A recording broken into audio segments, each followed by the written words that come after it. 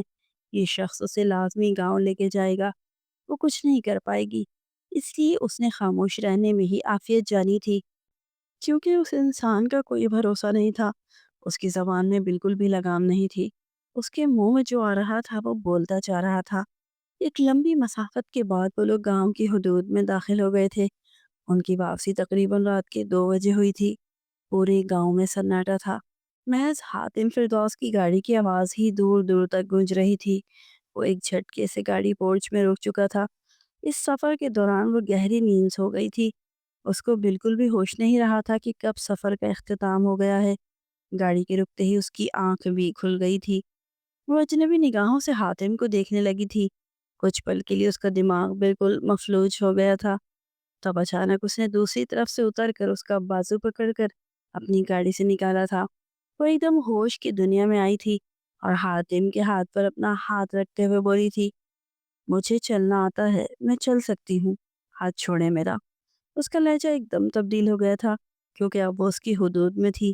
اگر وہ کچھ بھی کرتی تو اس انسان کا کوئی بھروسہ نہیں تھا کہ وہ پل میں اس کو گولی سے اڑا دیتا۔ اس لیے اس نے خاموش رہنے میں ہی عافیت جانی تھی، جبکہ وہ اس کو نظر انداز کی گھسیٹتے ہوئے حویلی کے اندر لے آیا تھا۔ اس کا دماغ بالکل بھی کام نہیں کر رہا تھا۔ اس کو سمجھ نہیں آ رہا تھا کہ یہ انسان اس کے ساتھ کیا کرنا چاہتا ہے۔ وہ جو سمجھی تھی کہ وہ اپنے کمرے میں رہے گی، لیکن حاتم کو اپنے کمرے کی طرف زیادہ دیکھ کر وہ اپنے آپ کو مضبوط کرتے ہوئے بولی تھی، آپ یہ مجھے کہاں لے کے جا رہے ہیں؟ ہاتھ چھوڑیں میرا، مجھے آرام کرنا ہے۔ اتنا لمبا سفر کر کے میری کمر تختہ ہو گئی ہے۔ وہ بیزار لہجے میں بولی تھی۔ ایک دم حاتم اس کی طرف مڑا تھا اور اس کو دیکھتے ہوئے بولا تھا، فیصلہ ہو چکا ہے لڑکی، تم آج سے میرے ساتھ ہی رہو گی۔ میں تمہارے ماں باپ سے رخصتی لے کر آیا ہوں۔ آج کی رات تم میرے کمرے میں گزارو گی تاکہ کوئی اور مرد تمہاری طرف دیکھنے سے بھی ڈرے۔ جبکہ شرمیلا یہ بات سن کر حیرت کے سمندر میں غوطہ سن ہو گئی تھی۔ اس کو یقین نہیں آ رہا تھا کہ یہ انسان کیا بول رہا ہے۔ وہ بے یقین لہجے میں بولی تھی، آپ مذاق کر رہے ہیں، یہ حقیقت نہیں ہے۔ ممی پاپا میرے ساتھ ایسا کسی قیمت پہ نہیں کر سکتے۔ ہاتھ چھوڑیں میرا، میں آپ کے ساتھ کوئی رشتہ نہیں بنانا چاہتی۔ جب آپ کو اس رشتے سے کوئی سروکار ہی نہیں ہے تو آپ کس خوشی میں مجھے اپنے کمرے میں رکھنا چاہتے ہیں؟ آپ نے سب کے درمیان کہا تھا کہ آپ اس نکاح کو مانتے ہی نہیں ہیں، تو پھر یہ سب کیوں کر رہے ہیں؟ اس کے تن بدن میں آگ لگ گئی تھی۔ یہ بات ہی اس کا خون کھولا چکی تھی۔ وہ تو اپنا آپ تیار کر چکی تھی کہ اسے اب ساری زندگی حاتم فردوس کے ساتھ ہی گزارنی ہے، لیکن اس شخص نے ہی اس کی عزت کی دھجیاں اڑا دی تھی۔ اس کے ماں باپ اور تائی اور تایا، دادی جان، سب کے سامنے اس نے دعوے سے کہا تھا کہ وہ کسی بھی قیمت پر اس لڑکی سے شادی نہیں کرے گا۔ وہ مرنا پسند کرے گا لیکن اس کو بطور بیوی اپنی زندگی میں کبھی شامل نہیں کرے گا۔ تو پھر وہ اس طرح کیوں بات کر رہا تھا؟ چند پل کے لیے حاتم خاموش ہوا تھا اور پھر اس کی طرف دیکھتے ہوئے بولا تھا، بہت آزادی چاہیے تمہیں، بہت زیادہ دماغ چلنے لگا ہے تمہارا۔ اس نکاح کو میں نہیں مانتا، لیکن تم تو مانتی ہو نا، اس حساب سے تم میری بیوی ہو، اس لیے اپنے طور پر ہی بات کو جوڑ لیا تھا اور شہنیلا کو گھسیٹتے ہوئے اپنے کمرے کی طرف لے جانے لگا تھا۔ اس کا دماغ بری طرح گھوم چکا تھا۔ لمحہ لمحہ اس بات کو پوائنٹ آؤٹ کرنا اس کو خون کھولا چکا تھا۔ اس نے تہیہ کر لیا تھا کہ اس لڑکی کا دماغ تو آج وہ اچھی طرح درست کر کے ہی دم لے گا۔ وہ اس کو گھسیٹتے ہوئے اپنے کمرے کے اندر لے آیا تھا، جبکہ وہ بن پانی کی مچھلی کی طرح تڑپ رہی تھی، لیکن اس نے کسی بھی طرح اس پر رحم نہیں کھایا تھا۔ اس کو سمجھنے کا موقع دیے بغیر اس نے ایک جھٹکے سے اسے بستر پہ پھینکا تھا اور اسی وقت اپنی قمیض جسم سے جدا کی تھی۔ شرمیلا کا پورا وجود کانپ اٹھا تھا۔ وہ حاتم کے آگے ہاتھ جوڑتے ہوئے بولی تھی، خدا کے لیے میری ذات کو اس طرح مت روندو، میں اپنے آپ کو معاف نہیں کر پاؤں گی۔ کیوں میرے ساتھ اس طرح کر رہے ہو حاتم؟ اگر تمہارا ارادہ میرے ساتھ رشتہ بنانے کا ہے تو سلیقے سے بناؤ، لیکن میرے ساتھ اس طرح زبردستی تو نہ کرو۔ وہ اس کے آگے ہاتھ جوڑتے ہوئے تڑپ کے بولی تھی اور اس کی آنکھوں سے بھل بھل آنسو بہنے لگے تھے۔ اس کے جسم کا رواں رواں کانپ اٹھا تھا، جبکہ حاتم تمام باتوں کو مسترد کیے شہنیلا پہ جھکتا چلا گیا تھا۔ اس نے ایک بار بھی شہنیلا کی کسی سسکی یا منت پر دھیان نہیں دیا تھا۔ وہ اس کا شوہر تھا اور اس پر مکمل حق رکھتا تھا۔ اس نے اس کے تمام جائے فرار بند کر دیے تھے اور اس کو اپنی آغوش میں سمیٹ لیا تھا۔ وہ روتی رہ گئی تھی، سسکتی رہ گئی تھی، اس کے آگے ہاتھ جوڑتی رہ گئی تھی، لیکن نہ اس نے اس کی طرف دیکھا تھا اور نہ ہی اس کی کسی بات پر دھیان دیا تھا۔ وقت گزرتا جا رہا تھا، چاند بھی ان دونوں کے ملن پہ شرما کے بادل میں چھپ گیا تھا، جبکہ وہ بھی تھک ہار کے اس کے سینے پہ سرک کے سو گئی تھی۔ فجر کے وقت وہ اس سے دور ہوا تھا، ایک نگاہ اپنے سینے پہ رکھی اپنی بیوی پہ ڈالی تھی۔ وہ لڑکی دیکھنے میں بلا کی حسین تھی۔ اس کی عمر 22 سال تھی، جبکہ حاتم 30 سال کا جوان مرد تھا۔ اس کے جذبات موز اور گھوڑے کی طرح تھے اور یہ سب وہ معصوم لڑکی برداشت نہیں کر پائی تھی۔ پوری رات حاتم نے اس کو سونے نہیں دیا تھا، بلکہ ہر پل اس پر یہ بات واضح کی تھی کہ وہ حاتم فردوس کی ملکیت ہے، اس کے ساتھ دغا بازی نہیں کر سکتی۔ جبکہ شہنیلا کو بھی یہ بات بہت اچھے سے سمجھ آ گئی تھی کہ وہ حاتم کے آگے کچھ بھی نہیں ہے۔ اس نے پل میں ہی اس کو واقعی مسل کے رکھ دیا تھا، بالکل کسی چھوٹی سی چیونٹی کی طرح۔ چند پل اس نے اس کے معصوم چہرے کو اپنی آنکھوں میں بسایا تھا اور پھر دھیرے سے اس کا تکیے پہ سرک کے وہ واش روم چلا گیا تھا۔ غسل لے کر اس نے اپنے آپ کو فریش کیا اور فوراً ہی آ کر جائے نماز بچھائی تھی۔ وہ 5 وقت کا نمازی شخص تھا۔ کہنے کو وہ بہت غسیل طبیعت کا انسان تھا، لیکن نہایت نرم دل تھا۔ گاؤں کے کئی ایسے کام تھے جو اس کے ہی سپرد تھے۔ وہ گاؤں کا گدی نشین تھا، جلد سردار کی پگڑی اس کے سرانی تھی، اس لیے وہ پہلے ہی تمام چیزوں پہ قابض ہو گیا تھا۔ گاؤں کا بچہ بچہ اس سے محبت کرتا تھا اور وہ بھی اس محبت کے جواب اپنی محنت اور خدمت سے دیتا تھا۔ اس نے فجر کی نماز ادا کی تھی اور بارگاہ الہی میں ہاتھ بلند کیے تھے۔ اس کی آنکھیں نم تھی، ہونٹ مسلسل جنبش کر رہے تھے، لیکن حلق سے آواز برآمد نہیں ہو رہی تھی۔ نہ جانے کیوں اسے ایک دم سے عجیب سی کیفیت اپنے وجود پہ طاری ہوتی ہوئی محسوس ہوئی تھی۔ وہ دل میں اللہ تعالیٰ سے مخاطب ہوا تھا، اے رحمان و رحیم، اے مالک مولا، اے کائنات کی سربراہ، اے رب مصطفیٰ صلی اللہ علیہ وآلہ وسلم، میں جانتا ہوں تو بہت عالی شان رب ہے، تیرے آگے سب خاک برابر ہیں۔ یا رحمان، اگر مجھ سے ابھی کوئی خطا ہوئی ہے تو مجھے معاف کر دے، لیکن اس لڑکی کے ساتھ تعلقات میں نے سچے دل سے قائم کیے ہیں۔ یا رب مصطفیٰ صلی اللہ علیہ وآلہ وسلم، تو جانتا ہے کہ میں نیک نیت کے ساتھ اس کو لینے کے لیے گیا تھا، لیکن اس عورت نے مجھے یہ سب کرنے پہ اکسایا ہے۔ لیکن اگر میں غلط ہوں، میں نے اس کے ساتھ غلط کیا ہے، تو یا اللہ مجھے معاف کر دے اور اس رشتے کو ایک موقع دینے کی اس عورت کو بھی توفیق دے اور مجھے بھی یہ توفیق عطا کر۔ کافی دیر وہ اپنے مستقبل کے لیے دعائیں مانگتا رہا تھا اور پھر چہرے پہ ہاتھ پھیر کے کھڑا ہو گیا تھا۔ نہ جانے کیوں اس رات کے بعد وہ لڑکیوں سے اپنے دل کے بہت قریب ہوتے محسوس ہو رہی تھی۔ وہ بے شک عورت اور مرد کے رشتے کو اللہ تعالیٰ سے بہت خوبصورت طریقے سے نکاح کی صورت میں جوڑ رکھا تھا، اور یہ نکاح کے 3 الفاظ انسان کے دل میں اس قدر محبت کا جذبہ بڑھا دیتے ہیں جس کی کوئی حد نہیں ہوتی۔